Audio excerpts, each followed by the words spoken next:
বিসমিল্লাহির রহমানির রহিম। আজকে আমাদের উপস্থাপন হচ্ছে পিআরবি 71 থেকে আমরা আগাবো। আজকে আমরা 100 পর্যন্ত যাবো, সবাই একটু মনোযোগ দিয়ে রাখেন।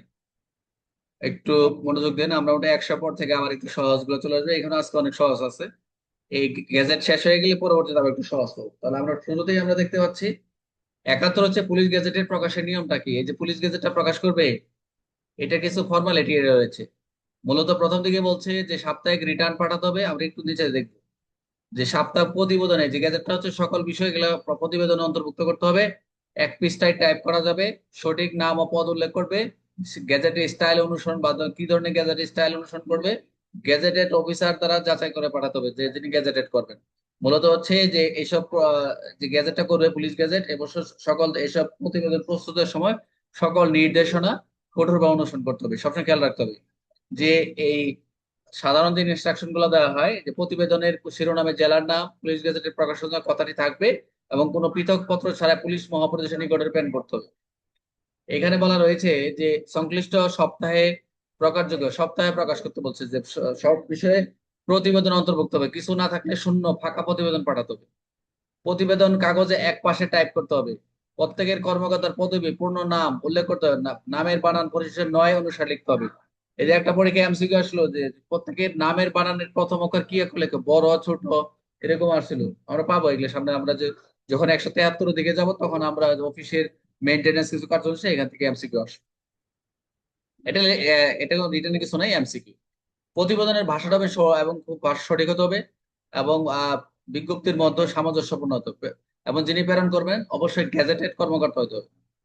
প্রথম ভাগে গেল, দ্বিতীয় ভাগে কি কি প্রকারযোগ্য হবে আমরা যেগুলা দেখবো, যেগুলা জেলা যে পুলিশ গেজেটে যেসব থাকবে জেলা আদেশগুলো, যেগুলা আমরা আদেশ, জেলা অর্ডার, পদোন্নতি, স্থায়িত্বকরণ, ছুটি, পদোন্নতি, পুনর্বহাল, বদলি, অন্যান্য ঘটনা এই শিরোনাম বিন্যস্ত করা হবে। যেগুলা কেবল সাব ইন্সপেক্টর বা তদন্ত কর্মকর্তার সামনে আদেশ অন্তর্ভুক্ত হবে। কি কি অন্তর্ভুক্ত হবে? সাব ইন্সপেক্টর, ইন্সপেক্টর, তদন্ত কর্মকর্তা। এবং নিয়োগ ও পদোন্নতির আদেশের সঙ্গে তারিখ সহ সম্পূর্ণভাবে কার্যভার শৃঙ্খল ভাবে শূন্য পদের প্রকৃতি ও স্থায়ী ভার উল্লেখ করতে হবে। নৈমিত্তিক ছুটি সংক্রান্ত আদেশ অন্তর্ভুক্ত। এখানে একটা বিষয় আছে যে এই কাজে যে ঠিক কি কি অন্তর্ভুক্ত হবে না। নৈমিত্তিক ছুটি সংক্রান্ত আদেশ কোনো অন্তর্ভুক্ত হবে না। ছুটির মঞ্জুর বা বর্ধিত করার আদেশ অন্তর্ভুক্ত হবে। বর্ধিত ছুটির ক্ষেত্রে পূর্ববর্তী বিজ্ঞপ্তির নম্বর তারিখ উল্লেখ করতে হবে। অধস্তন পুলিশ কর্মকর্তা ছুটি শেষে, অধস্তন কর্মকর্তাদের ছুটি শেষে যোগদানের আদেশ এখানে অন্তর্ভুক্ত হবে না, বিশেষ পরিস্থিতি ছাড়া গেজেটে। রেঞ্জ ক্যাডারভুক্ত এসপি অফিসের ক্যাডারে স্থায়ী নিয়োগ, পদোন্নতি, ছুটি, পদোন্নতি সংক্রান্ত অন্তর্ভুক্ত হবে। সব জেলা আদেশের নম্বর তারিখ অবশ্যই উল্লেখ করতে।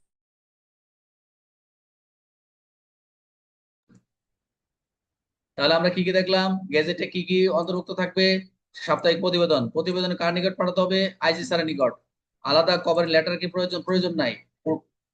কিছু রিপোর্ট না থাকলে আদালতে কি পাঠাবে? ফাঁকা প্রতিবেদন দিতে হবে। প্রতিবেদনের কাগজে কয় পাশে টাইপ করতে হবে? এক পাশে, এগুলো এমসিকিউ। কর্মকর্তার কি কি উল্লেখ করতে হবে? পদবীর নাম, নামের বানান কোন কোন পরিশিষ্ট অনুযায়ী হবে? পরিশিষ্ট নয়। প্রতিবেদনের প্রেরণের আগে কে সম্পাদন করবেন? একজন গেজেটেড কর্মকর্তা। জেলার আদেশ কোন কোন শিরোনামে বিভক্ত হবে? পদোন্নতি, স্থায়ীকরণ, ছুটি, পদোন্নতি, পুনর্বহাল, পদ অন্যান্য। আর কোন কোন পদমর্যাদায় কর্ম আদেশ অন্তর্ভুক্ত হবে? অবশ্যই সাব ইন্সপেক্টর থেকে তদন্ত। পদোন্নতির আদেশে কি উল্লেখ করতে হবে? কার্যভার, শৃঙ্খলা, শূন্য পদের ধরন। নৈমিত্তিক ছুটির আদেশ কি অন্তর্ভুক্ত করতে হবে? না। ছুটির বর্ধিত হলে কি উদ্যত করতে হবে? পূর্ববর্তী গ্যাজেটের অনুচ্ছেদের নম্বর তারিখ। অধস্তন কর্মকর্তা ছুটি শেষে যোগদানের আদেশে কি কি প্রকাশিত হবে? না। রেঞ্জ ক্যাডারে কেরানিদের আদেশ প্রকাশিত হবে। নিয়োগ, পদোন্নতি এবং ছুটি, পদোন্নতি। সব জেলা আদেশে কি উল্লেখ থাকা বাধ্যতামূলক? অবশ্যই নম্বর ও তারিখ থাকবে। প্রতিবেদন সপ্তাহের সব ঘটনা অন্তর্ভুক্ত করতে হবে। হ্যাঁ, এটাই এমসিকিউ। প্রতিবেদনে কোন উদ্দেশ্যে এবং শিরোনামযুক্ত পুলিশ গেজেট প্রকাশের জন্য, এখানে এই এমসিকিউ গুলো এখানে আলাদাভাবে বিস্তার দিয়ে দিছি। আচ্ছা, এবং এখানে একটু দেখেন, একটু রিডিং নেন যে আমরা যে পুলিশ গ্যাজেটটা পড়ে, এই ক্রিমিনাল ইন্টেলিজেন্সের গ্যাজেটের কি কি বিষয়বস্তু থাকবে। এখানে কিছু বিষয় আছে যে স্পেশাল নোট, এখানে তিনটা ভাগে ভাগ ভাগ থাকার কথা। হ্যাঁ, রাইট। চারটা চারটা ভাগের ভিতরে একটু মনোযোগ দেন সবাই।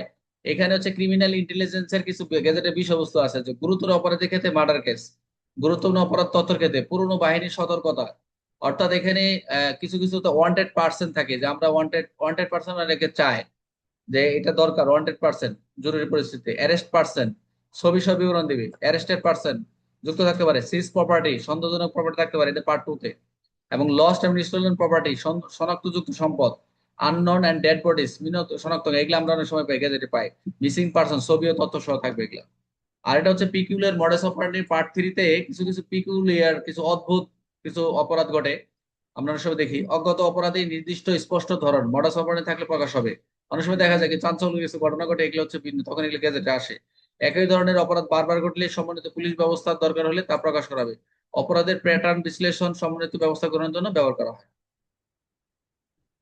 পার্ট 4, সাধারণ তথ্য, পুলিশের গুরুত্বপূর্ণ যে কোনো তথ্য, সন্দেহভাজন মোটর গাড়ি, পুলিশের হাতে আসা মামলার মালিক খোঁজা, অন্যান্য গুরুত্বপূর্ণ তথ্য, অপরাধী গ্যাং সংক্রান্ত তথ্য, চলমান ভ্রাম্যমাণ অপরাধী গ্যাংয়ের গতিবিধি, যাদের অবস্থান হারিয়েছে তাদের তথ্য, প্রশিক্ষণ রিভিশন এবং অফিসারদের স্মৃতি ঝালার জন্য টেস্ট প্রশ্ন উত্তর প্রকাশ হয়। এগুলো বিভিন্ন ট্রেনিং ট্রেনিং করা হয়, এগুলো আমরা জানি।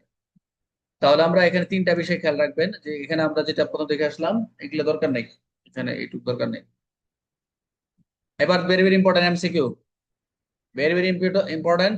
অধস্তন পুলিশ কর্মকর্তার গোপনীয় প্রতিবেদন, আমরা জানি এই যে এসিআর, আমাদের কনফিডেন্সিয়াল রিপোর্ট, ক্যারেক্টার রোল, ক্যারানের চরিত্র, 76, এটা রিডিং দিবেন, এখান থেকে এমসিকিউ আসতে পারে।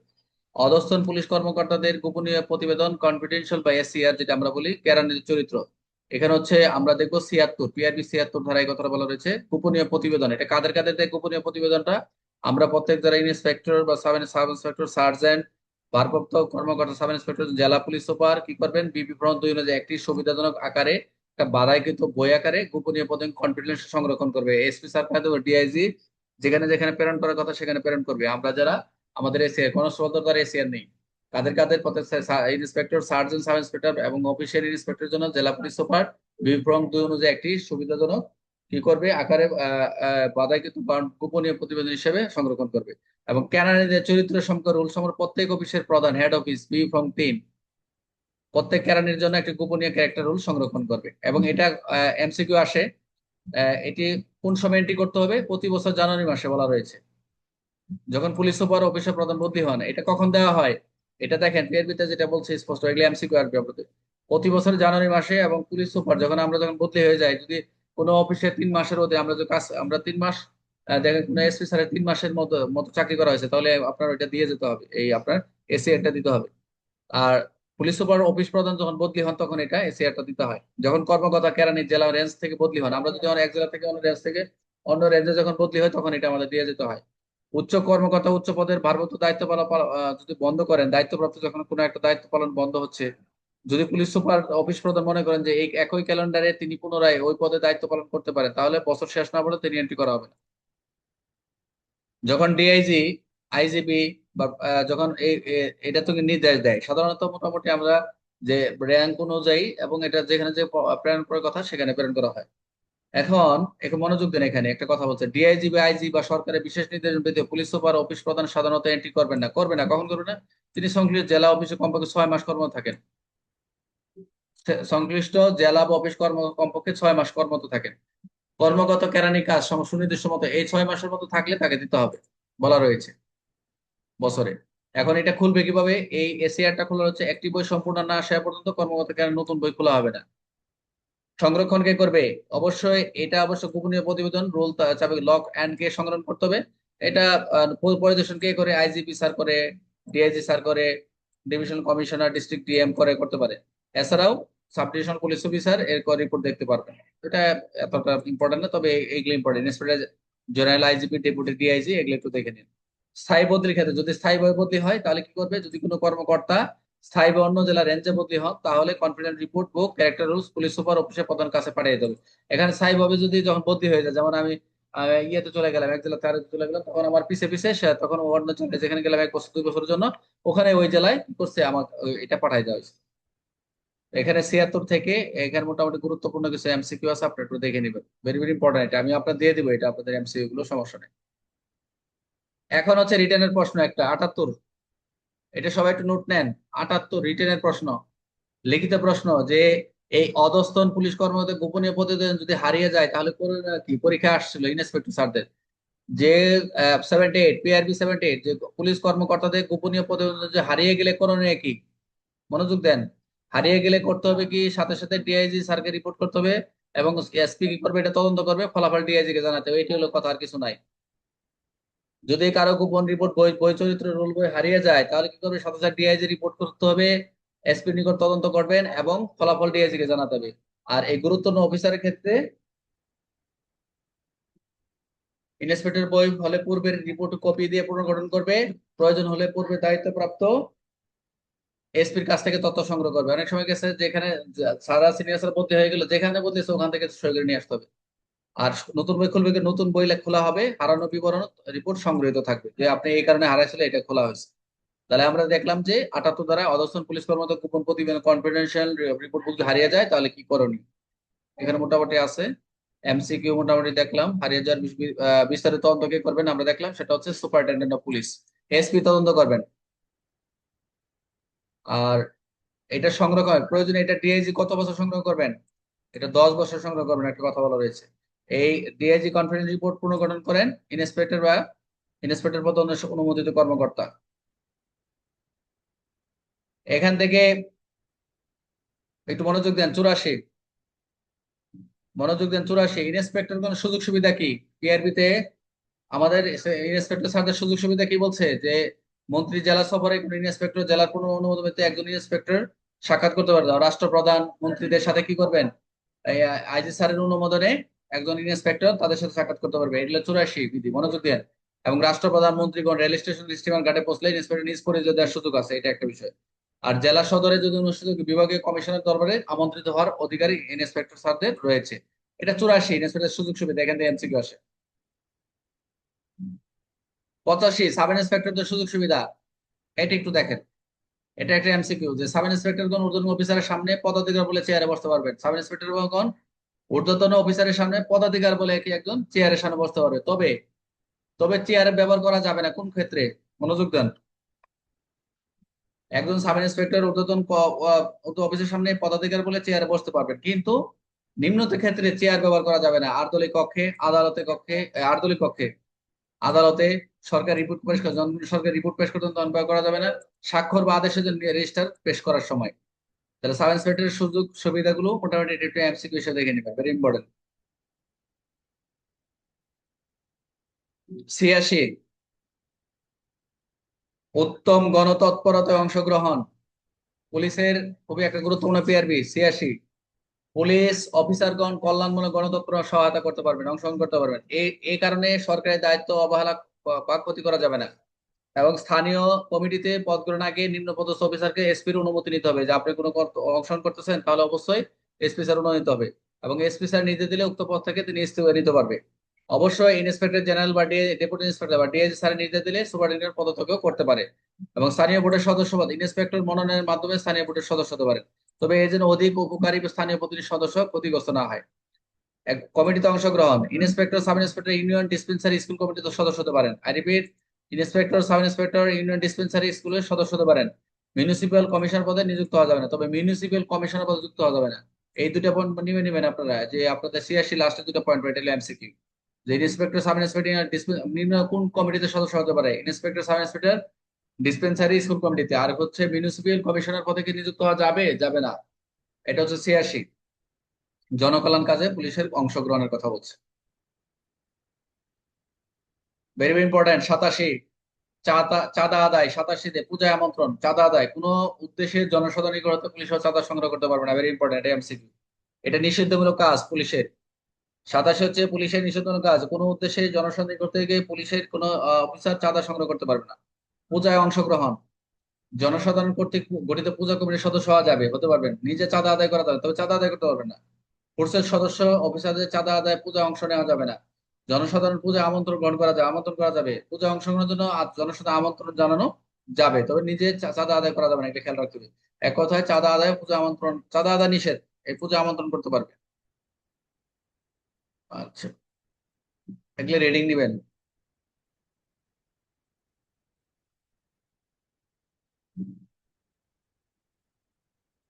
27, এবার দেখেন, ভেরি ভেরি ইম্পর্টেন্ট রিটেনের প্রশ্ন আজকে লেখছেন আপনারা সবাই। আজকে সবাই লেখছেন এই প্রশ্ন থেকে পিআরবি 88 এবং আরেকটা কানেক্টেড হচ্ছে 1012 এবং অস্ত্র আইন 1 এর খ। এটা আপনারা লেখছেন, সবাই মনোযোগ দিন। এখান থেকে দেখেন পিআরবি 88 অস্ত্র আইনের প্রয়োগ হতে অব্যাহতি, অস্ত্র আইনের হতে 1 এর খ অস্ত্র আইন 1 এর খ, পিআরবি 1012 খ। এই ক্ষেত্রে বলছে যে অস্ত্র আইনের প্রয়োগ হতে আপনার অপরাধ, আপনার দায়িত্ব পালন করলে অস্ত্র আপনার লাইসেন্সের প্রয়োজন। দায়িত্ব পালন করলে সরকারি দায়িত্ব পালনের সময় পুলিশ অফিসার আগ্নেয়াস্ত্র বহনে আইনের নিষেধাজ্ঞা হতে অব্যাহতি পাবেন। ব্যক্তিগত রিভলভার পিস্তল শাসনের অংশ হিসেবে রাখার কোন লাইসেন্সের প্রয়োজন নাই। ভেরি ভেরি ইম্পর্টেন্ট, এটা কিন্তু 88 পিআরবিটা হচ্ছে লিখিত। বারবার বলতেছি, পিআরবির 88 হচ্ছে লিখিত প্রশ্ন। অবসরপ্রাপ্ত অফিসার, অবসরপ্রাপ্ত অফিসার নিম্ন ইউনিফর্ম সশস্ত্র রাখতে চাইলে লাইসেন্স নিতে হবে, তবে লাইসেন্স ফি দেওয়া যাবে না। অস্ত্র আমদানির সুবিধা, সাব ইন্সপেক্টর সার্জেন্ট তদন্ত অফিসার একটি রিভলভার পিস্তল সর্বোচ্চ 100 রাউন্ড গুলি কাস্টম ডিউটি ছাড়া আমদানি করতে পারবেন। এই জন্য এই ইন্সপেক্টর জেনারেল প্রত্যয়নপত্র জমা দিতে হবে। শিক্ষানবিশ অফিসার এই সুবিধা দেওয়া হবে না।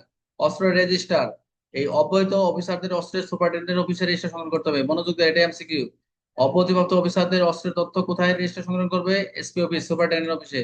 বদলির সময় রেজিস্টার কপি সংশ্লিষ্ট জেলায় পাঠাতে হবে। অব্যাহতি বাতিল, অবসর, ডিসচার্জ, বরখাস্ত কারণে যদি শেষ হলে বৈধ লাইসেন্স ছাড়া অস্ত্র রাখা যাবে না। যদি কেউ অবসর হয়, ডিসচার্জ হয়, বরখাস্ত হয়, তাহলে বৈধ লাইসেন্স ছাড়া অস্ত্র ব্যবহার করতে পারবে না। আর একটা বলছে লাইসেন্স বৈধ কাগজ না থাকলে অস্ত্রগুলো আবার জমা দেওয়া যাবে। কি কে ব্যবস্থা করবেন? লাইসেন্স বৈধ কাগজ যদি না থাকে তাহলে অস্ত্রগুলো আবার জমা দেওয়ার ব্যবস্থা করবে সুপারিনটেন্ডেন্ট। এখানে আমরা পিআরবি 88টা পড়লাম, এখানে অনেকগুলো অপশন কথা বলছে, কিন্তু মেইন প্রশ্ন হচ্ছে কখন এই আইনের থেকে একজন সরকারি কর্মকর্তা অস্ত্র আইনের লাইসেন্স প্রয়োজন নাই ব্যাখ্যা করুন। এই তখন 88 পিআরবি এবং 1 এর খ অস্ত্র আইন পিআরবি 1012 গতেই লিখবেন।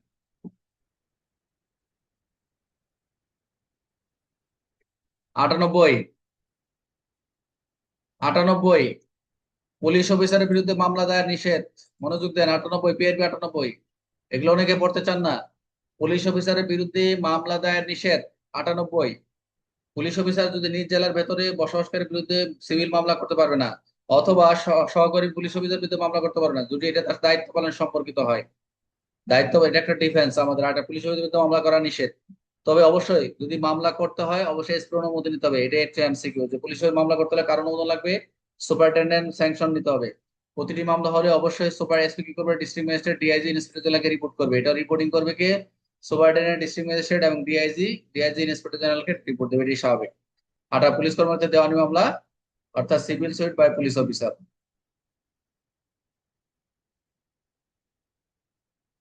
99 সরকারের দায়িত্ব। মনোযোগ দেন, ডিফেন্স অফ পুলিশ অফিসার, এই ধারাটা হচ্ছে একটা আপনার ডিফেন্স।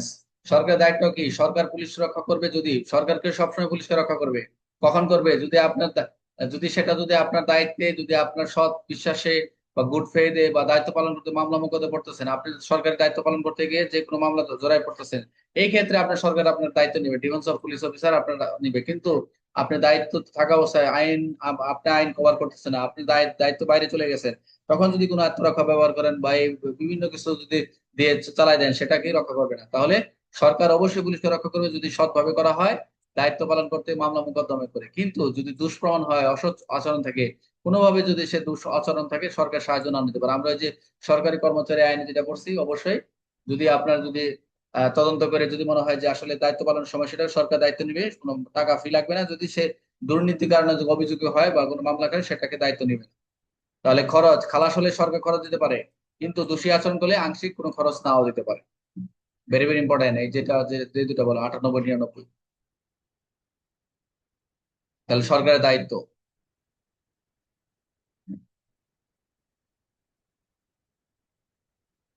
100 পিআরবি 100, সবাই একটু মনোযোগ দেন। আমাদের আজকের মোটামুটি 71 থেকে 100 পর্যন্ত আমরা দেখে ফেললাম। 100 কি? মামলা হলে রিপোর্ট করা বাধ্যতামূলক। যদি মামলা হয়েই যায়, পুলিশ কর্মকর্তার বিরুদ্ধে যে মামলা হলে ঊর্ধ্বতন কর্মকর্তা হবে দেখুন, জাস্ট একটু মনে রাখবেন। পিআরবি 100 বিধিতে বলছে পুলিশ কর্মকর্তার বিরুদ্ধে যদি কোনো মামলা হয় তাহলে অবশ্যই কনসার্ন অথরিটি জানাতে হবে। যেটা আমরা আপনাদের মামলা হলে যে কোনো আপনার সিআরপিসি 150, পিআরবি 120, পুলিশ আইন 23 এভাবে লেখেন এরকম। 100 দ্বারাই বিধিতে বলছে কোন পুলিশ অফিসারের বিরুদ্ধে মামলা হলে সঙ্গে সঙ্গে সুপারিনটেন্ডেন্টকে জানাতে হবে। বুঝতে পারছেন? অবশ্যই অবিলম্বে সুপারিনটেন্ডেন্ট সমমর্যাদা কর্মকর্তাকে জানায় পুলিশ কর্মকর্তার মামলা হলে। আমরা এটা এটা পাই আমরা। তাহলে এখানে আমরা কি কি দেখি? যে 100 অনুযায়ী পুলিশ ফৌজদারি, ক্রিমিনাল প্রসিকিউশন ও দেওয়ানি মামলা হলে তাহলে কি করবেন? অবশ্যই অবিলম্বে এসপি বা সমমর্যাদা ঊর্ধ্বতন কর্মকর্তাকে জানাবেন।